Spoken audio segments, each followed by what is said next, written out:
Assalamualaikum warahmatullahi wabarakatuh dan selamat sejahtera.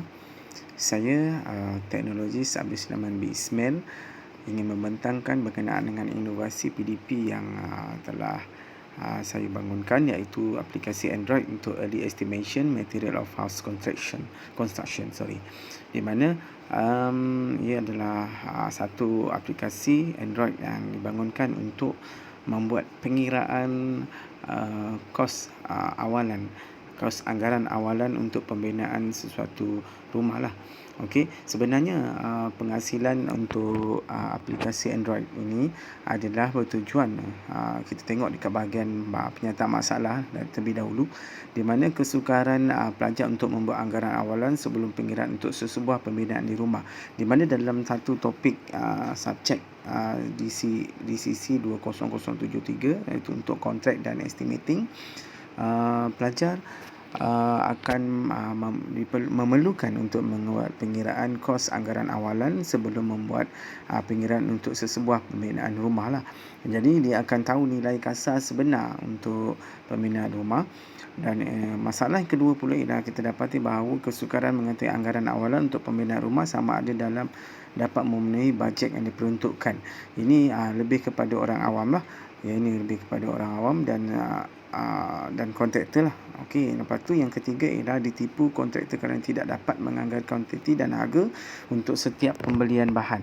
Yang inilah yang sering berlaku, di mana apabila kita membuat pembinaan, biasanya masalah orang awam yang beginner lah, maksudnya yang tidak pernah ada apa-apa basic untuk buat pengiraan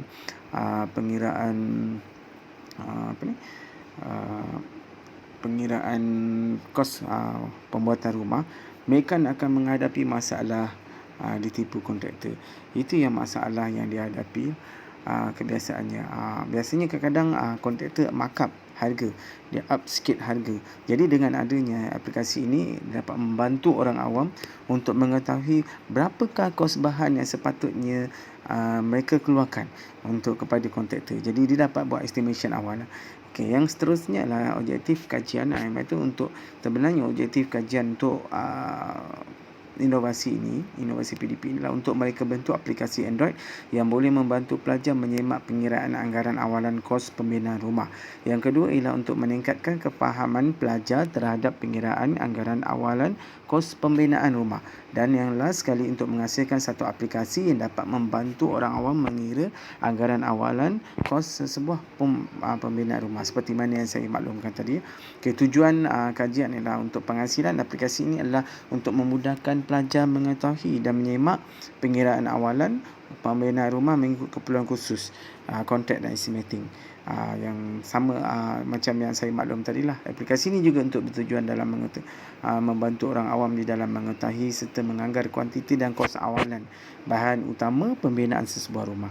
Dan skop kajian ni saya dapatlah saya tunjukkan dari sini ni, bahawa kita akan melibatkan 37 orang pelajar diploma kejuruteraan awam daripada Politeknik Ketua Kinabalu, dan yang responden yang lain ialah 10 orang kontraktor dan 20 orang awam. Dan pembangunan aplikasi ini ialah menggunakan Android Studio, dan maklumat harga yang kami letakkan di dalam aplikasi Android ni adalah daripada syarikat konsultansi dan kontraktor, di mana harga ni adalah untuk tahun 2019 punya harga.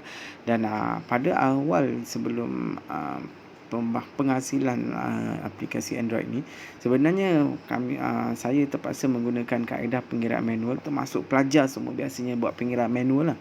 Okey, seperti mana yang saya tunjukkan kat sini, terpaksa mengira banyak daripada cara pengiraan bata, pengiraan kerja-kerja melepa, kerja-kerja jubin, banyak lagi kat sini, iaitu isi padu konkrit, formula pengiraan atap, formula pengiraan suhu, cat minyak, apa semua kan, and then barulah boleh list out untuk dapatkan anggaran untuk ni lah. Jadi banyak prosedur kerja yang nak kena kira.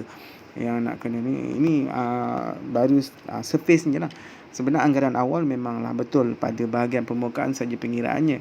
Tapi secara basicnya pun, kalau kita tengok dekat conventional punya method, kaedah pengiraan manual pun sendiri telah pun banyak dia punya perlu buat pengiraan lah. Sebab itulah saya hasilkan satu inovasi aplikasi Android di sini. Nama yang diberi ialah Early Estimation Material of House Construction, seperti mana dalam slide yang saya tunjukkan di sini. Kita tengok kat sini kan. Ini dia punya paparan utama yang data yang perlu dimasukkan ke dalam app cuma pada bahagian paparan utama ni sahaja. Kalau kita tengok dekat sini, memang kawasan ni sahaja yang perlu kita key in lah. Bukan kawasan lain tak perlu. Yang lain tu selalu auto. Telah pun saya buat kiraan cara buat satu rumus untuk membuat pengiraan khas. And then contoh yang saya telah buat dekat sini, kalau kita tengok dekat sini, saya telah pun masukkan nilai khas pada setiap item kat sini lah. Jadi ni terpaksa pilih untuk saiz jubin. Ini biasanya ini tile yang satu kaki dengan tile dua kaki. Ini kita kena masukkan. And then barulah bila tekan pengiraan ni pada bahagian kiri ni, kita tekan. Bila kita tekan, dia akan masuk ni lah paparan ni. Jadi dia akan keluar satu paparan macam ni. Inilah hasil pengiraan dia. Jadi simple. Cuma masukkan yang ini saja. Pada bahagian paparan utama ni sahaja yang perlu dimasukkan pada bahagian ni. Tidak perlu benda lain. Memang simple. Then paparan utama, last sekali kita akan dapat nilai. Kita dapat satu nilai dekat sini. Memang nilai berapakah harga bahan yang kos yang terpaksa kita keluar. Bayangkan sekiranya kita tidak mengetahui nilai sebenar apa kontraktor boleh tipu kita, markup sampai 100% harga bahan yang sedia ada. Sepatutnya kita cuma perlu membayar, kalau kita guna bata merah kita cuma bayar 10,000 kalau kita gunakan keluasan yang tadilah.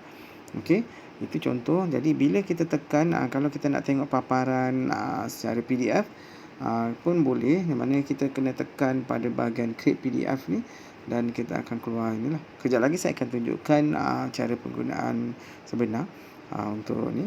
Saya tunjukkan untuk early estimation material. So dekat sini kan, bila saya tekan next, kita masukkan nilai 10, katalah 10 meter. Dekat sini 10 meter. Then baik tadi silap. Yang ni kita masukkan tinggi dinding kan. Tinggi dinding kita masukkan 4 meter lah. Biasanya 4 meter atau 3 meter. And then panjang ni kita kira lah. Kita kena tahu berapa keluasan rumah yang kita nak bina lah. Sama katalah kita gunakan 10 meter. Dan lebar lantai kita gunakan katalah 15 meter. And then kita gunakan tile 2 inci 2 kaki lah. Dan kita masukkan isi padu konkrit. Masuk nilai yang sama. Yang ni 15. Dan biasanya ketinggian untuk isi padu konkrit kita masukkan 0.1 lah. Okay, right. Dan kita tekan kira. Bila tekan kira, automatically dia akan keluarkan nilai ni lah. Nilai-nilai ni banyak, semua nilai-nilai pada bahagian ni lah. Semua ada. Jadi dia keluar nilai duit dekat sini, tepi-tepi ni. Berapakah harga nak beli jubin, berapa kos. Contoh kat sini kan jubin cuma 1,200. Okey, jangan untuk kita gunakan untuk 417. Dia automatic keluar yang ni lah. So macam yang tadi tu, bata kat sini, kita tengok pada bahagian bata ni dia keluar 4,800 biji untuk yang 10/15 tadi. Jadi kita dapat tahu berapakah kita nak pakai. Untuk simen pun kita boleh tahu berapa kita kena beli. Untuk simen untuk kerja-kerja melepa, inilah cukup dia punya ni lah. Punya nilai. Okey, next. Kalau kita tekan next, kita akan dapat pengiraan berapakah simen yang perlu kita beli untuk kerja-kerja konkrit lah. Ni semua batu berapa nak beli, apa semua. Banyak lah. Jadi lebih mudah. Kita tengok roof tile pun boleh kita nampak kat sini. Ceiling berapa keping yang perlu beli. Jadi kita nampak secara dia akan kira secara automatik. Dan kita dapat nilai kat sini, tengok. Automatically dia boleh kira kat sini. Sekiranya pakai batu simen murah sikit lah. Okay. So sebenarnya paparan dia kita boleh create PDF. Bila kita tekan PDF, dia akan keluar dalam bentuk PDF macam ni lah. Dia akan keluar macam ni. Sama juga item yang sama tadi. Jadi ni kita boleh print lah. Jadi kita boleh print, tak ada masalah. Okay, right. Katalah dan saya akan tunjukkan dapatan kajian. Ini sedikit dapatan kajian yang saya telah buat data soal sidik kepada pelajar.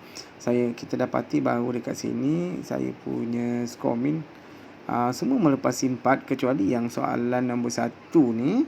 Soalan nombor 1 ni ialah berbentuk soalan negatif. Di mana saya merasa susah untuk menggunakan aplikasi ni. Dan 97% mengatakan semua okey. Tidak setuju lah bahawa mereka boleh pakai ni lah. Dan ini adalah data kajian daripada 10 dan kontraktor.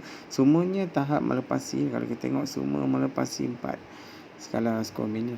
Jadi secara kesimpulannya saya dapat simpulkan di sini bahawa aplikasi estimation material ni, material house construction dapat membantu pelajar-pelajar di UKM di dalam pengiraan awalan kos pembinaan, dan secara tak langsung dia memang sangat membantu kepada orang awam. Ya, ini memang penting sangat. Biasanya memang kena tipu lah ni. Dan secara keseluruhan yang tadi saya sebut tadi, semua skor min melepasi 4.0 lah. Itu saja daripada saya. Sekian, terima kasih untuk kali ini. Assalamualaikum warahmatullahi wabarakatuh.